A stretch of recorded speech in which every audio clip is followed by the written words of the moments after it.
Welcome here students for our discussion on oxides of p block elements. In p block, as you know, there are 6 groups starting from boron and ending at helium, neon, argon, krypton, xenon, radon, noble gases. The 30th group elements, their number of valence electrons are 3, so they can probably show a valency of 3, they can show oxidation number like plus 3, plus 1, minus 3. The 14th group elements which have 4 electrons can have a valency of 4 or oxidation number of plus 4, even plus 2. So on. The 15th group elements can have valence electrons 5, they can show a valency of 5, 3, and oxidation state can be plus 5 and plus 3, though other oxidation states are also possible, especially for nitrogen. So on. The number of valence electrons in each such 15, 16, 17, 18 groups is equal to group number minus 10. Based on the number of electrons they have in the valence shell, they make different types of oxides. But as a general rule, I would say that we will just not consider the noble gases at this point of time because mostly they don't easily form compounds. So let us confine to 13th to 17th group. As you are going from left to right, the oxides like B2O3, CO2, N2O5, oxide of oxygen we have to ignore. Maybe it is ozone, but we don't talk about that at the moment. Oxide of fluorine, F2O. So that is the variation in the oxides. Let us take the third period, Al2O3, SiO2, P2O5, SO3, Cl2O7. Cl2O7 indicates oxidation state of chlorine plus 7. SO3 indicates oxidation state of sulfur plus 6. P2O5 indicates oxidation state of phosphorus 5. SiO2 indicates oxidation state of silicon plus 4. Al2O3 indicates oxidation state of aluminum plus 3. As you are going from left to right, in these oxides, acidic nature is increasing. Cl2O7 is most acidic oxide. Al2O3 is amphoteric. SiO2 is somewhat acidic. P2O5 is more acidic. SO3 is most acidic. Cl2O7 is highly acidic. If we dissolve Cl2O7 in water, you get perchloric acid, the strongest acid. SO3 in dissolution in water can give H2SO4, the king of acids, chemicals, strong acid. P2O5 when dissolved in water can give phosphoric acid. SiO2 is not soluble in water, though it is acidic. Al2O3 is amphoteric. It can react with acids showing basic nature, it can react with bases showing acidic nature. When you are going down a group, let us take for example the B2O3, Al2O3, Ga2O3, In2O3.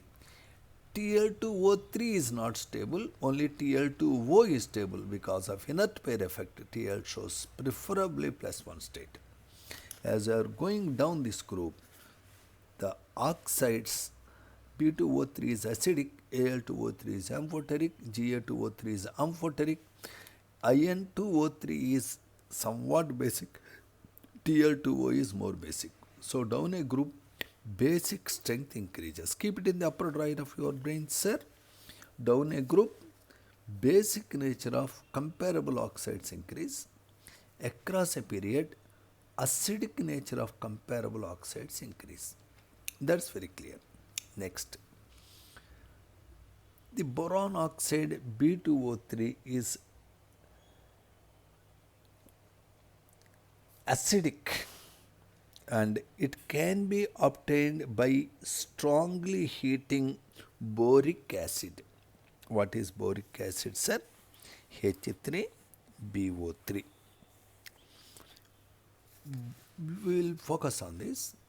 When H3BO3, which is known as boric acid, when it is heated at 370 K, you are getting first HbO2 known as metaboric acid.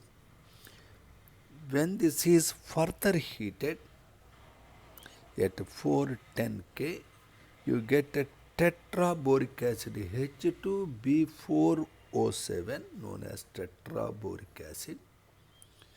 This on further heating to red hotness,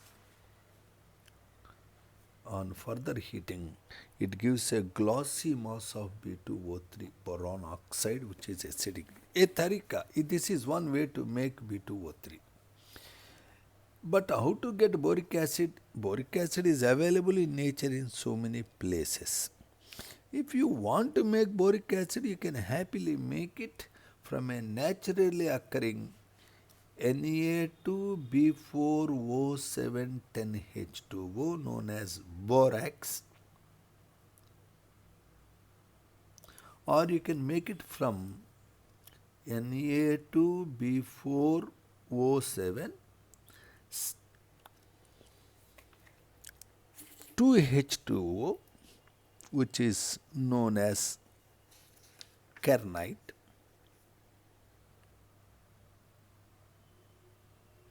or you can make it from Ca2B6O11 5H2O colemnite. These are naturally occurring forms of boron compounds. It is kernite, it is borax. Any of these, if you treat with an acid like phosphoric acid or sulfuric acid, they react with acids and give you boric acid. Any of these. Students should remember the names: borax, Na2B4O710H2O. In India, it is known as tincal. Kernite, Na2B4O7 2H2O, and colemnite. These are naturally occurring minerals of boron. Any of these on treatment with the sulfuric acid or with any acid like phosphoric acid can give you the boric acid. The boric acid on heating at different temperatures gives different products: metaboric acid, tetraboric acid. Finally, it gives a glossy mass of B2O3, boron oxide. This B2O3, as we already stated, is an acidic oxide. And now, the nature of oxides as you are traveling down the group transforms from acidic nature to basic nature. Boron is the only non-metal in the family. Okay. Now, whenever you burn boron in open air, it can give a mixture of B2O3 and Bn. If you are burning boron in air under a high temperature, you get B2O3 along with Bn. Bn is called boron nitride. A form of boron nitride looks like graphite and it is called as inorganic graphite. Okay, sir? Now, this is a note on B2O3. If you take this B2O3 and if you are heating it with carbon and any halogen of your choice, you are making BX3. It can be BCl3, BBr3, BI3. So this is a way to make boron halides like boron trichloride. This boron trichloride, boron tribromide, boron triiodide, all they give just 6 electrons to boron after the formation of 3 bonds. In order to get octet of electrons and stability, it requires 2 more electrons. Therefore, the BCl3, BBr3, Bi3 all have a tendency to accept electron pairs from a suitable electron pair donor like ammonia. It is of some interest to see that the boron halides have acidic strength in the order like Bi3 is a better Lewis acid than BBr3, which is a better Lewis acid than BCl3, which is a better acid than BF3. A Lewis acid is one which is accepting electron pair from donors like ammonia. There is a question why BF3 is a poor Lewis acid. The boron undergo sp2 hybridization to make BF3 like a trigonal planar molecule. In this trigonal planar molecule, boron is electron deficient because it has only 6 electrons after forming bond. Now, because the fluorine and boron are in the same period, because the fluorine atoms and boron atoms have comparable size, the fluorine, which has 3 electron pairs around it which are not involved in bonding, will be forced to donate the electron pair back to boron.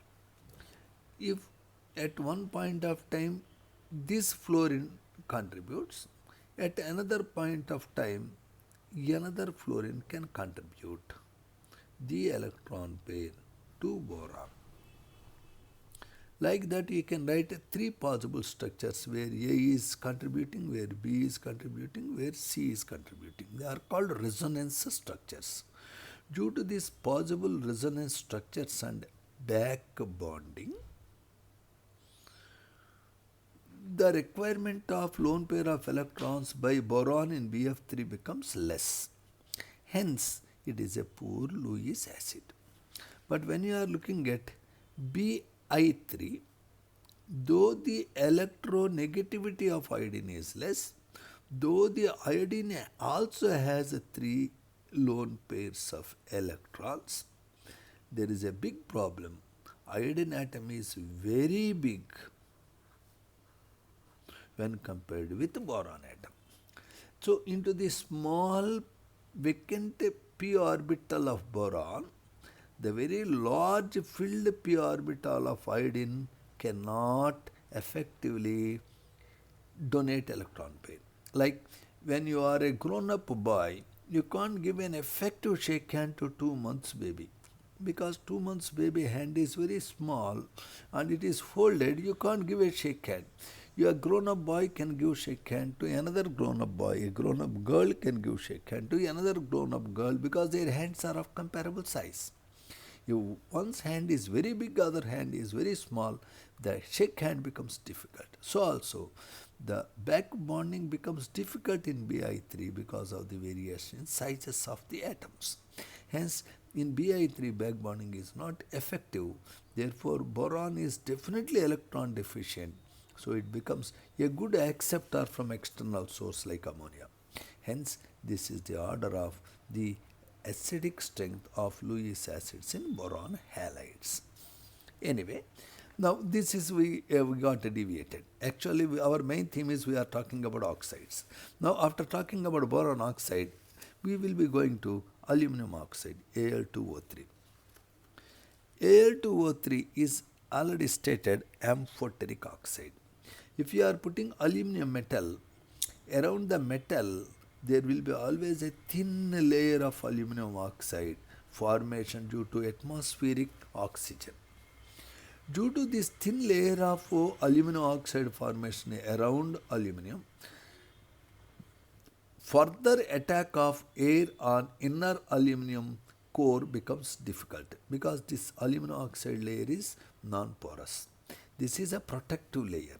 Therefore, aluminum metal is not going to be rusted fully. Even if you put aluminum in concentrated nitric acid, though aluminum is highly reactive, it is supposed to lose electrons to H plus to give hydrogen gas, it won't react. If you are putting aluminum in hydrochloric acid, urgently the reaction happens to give AlCl3 and hydrogen. But in case of the nitric acid concentrated, there is no reaction. Aluminum has a tendency to lose electrons to H plus because its reduction potential is largely negative 1.66 volts. Anybody who has negative reduction potential is supposed to lose electrons to H plus. He is supposed to react with acid to give hydrogen. But aluminum is not reacting with nitric acid. Reason is nitric acid is an oxidizing acid. Therefore, in concentrated nitric acid, aluminum slightly reacts to give aluminum oxide layer around it. This aluminum oxide layer is non-porous. It will not allow the acid to further attack inside. So reaction stops. So aluminum oxide naturally available is as corundum. Sometimes it is a very precious gem too. The corundum Al2O3, if it is having a extra water molecules in nature like Al2O3 2H2O, it is called a bauxite. It is a natural ore of aluminum. And if it is having only one water molecule naturally in its crystalline form, it is called as diaspore. If the naturally occurring aluminum is having 3 water molecules like this, it is called gibbsite. So these are all different names for naturally occurring aluminum oxide from which the aluminum metal can be extracted in principle. How to extract aluminum metal from aluminum oxide at this moment we don't consider, but if naturally occurring aluminum is having an impurity of iron oxide, it appears in red color, it is called red bauxite. If Al2O3 is having just SiO2 as impurity, then it is called white bauxite.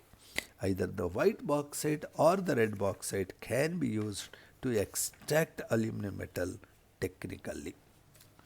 But we will not go there. But I would say that Al2O3 is having many uses in day-to-day life. There is a technique of separating mixtures known as chromatography. In the chromatographic extraction, you can use Al2O3 as a solid column on which mixture can be easily separated. So one of the uses of Al2O3 is in chromatography. Okay, the Al2O3 is sometimes called as alumina. I would also say that Al2O3 having impurities of some metals like chromium oxide may appear red in color as a precious gem called ruby. Different metal oxide impurities in Al2O3 give gems of different shades. There can be a yellow gem called topaz. There can be a blue gem called sapphire. There can be a violet gem called amethyst.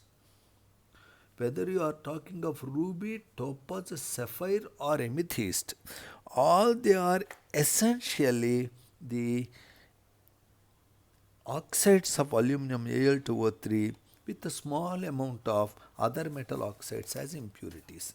Using your internet and you can Google what impurity gives what color precious gem. That can be your homework. Also there can be a beautiful green stone called emerald. I would say that emerald is a green stone that has beryllium oxide as impurity. So emerald is a green stone with beryllium oxide as impurity. I want you to investigate. Amethyst is a precious gem of violet color. What metal oxide impurity it has? Sapphire is a blue precious gem. What metal oxide impurity it has? Topaz is a precious yellow gem. What metal oxide impurity it has? Ruby is a red gem. What metal impurity oxide it has in addition to Al2O3? Investigate yourself. But these are all precious gems naturally formed by aluminum oxide Al2O3.